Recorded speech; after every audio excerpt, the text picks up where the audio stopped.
Everyone, সকলে কেমন আছো? আশা করি খুব ভালো আছো।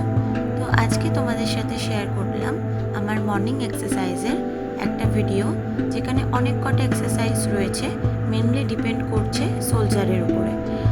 বয়স বাড়ার সঙ্গে সঙ্গে আমাদের অনেকেরই ঘাড়ে ব্যথা, হাতে ব্যথা, হাতের কোনোয় ব্যথা, হাত রোটেট করতে সমস্যা, এগুলো হয়ে থাকে। তো আমরা এগুলো থেকে কী করে চিরতরে মুক্তি পাবো? তো এগুলো থেকে চিরতরে মুক্তি পাওয়ার জন্য আমার দেখানো ব্যায়ামগুলো তোমাদের 15 থেকে 20 সেকেন্ড ফার্স্ট স্টেজে করতে হবে প্রত্যেক দিন। আর তারপরে আস্তে আস্তে এই টাইম লিমিট কিন্তু বাড়িয়ে নিয়ে যেতে হবে। আর প্রত্যেকটা ব্যায়াম করার সময় তোমাদের অবশ্যই ব্রিথ ইন ব্রিথ আউট চালিয়ে যেতে হবে। এই ব্যায়ামটি করার সময় আমরা যত হেড ডাউন করব, তত আমাদের সোলজারে কিন্তু এনার্জি প্রোভাইড হবে।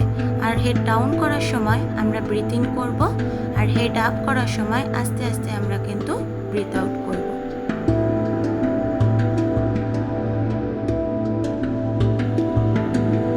প্রত্যেক দিন সকালে নিয়মিত এই ব্যায়ামগুলো করলে নিজেকে কিন্তু অনেকটা সুস্থ ও সতেজ রাখা সম্ভব। তো আমার ভিডিও ভালো লাগলে অবশ্যই ভিডিওটিকে একটি লাইক করে দেবেন এবং চ্যানেলটিকে সাবস্ক্রাইব করে দেবেন আরও নতুন নতুন যোগা ভিডিও এবং অন্যান্য ভিডিও পাওয়ার জন্য। রাধে রাধে, সকলে সুস্থ থাকবেন।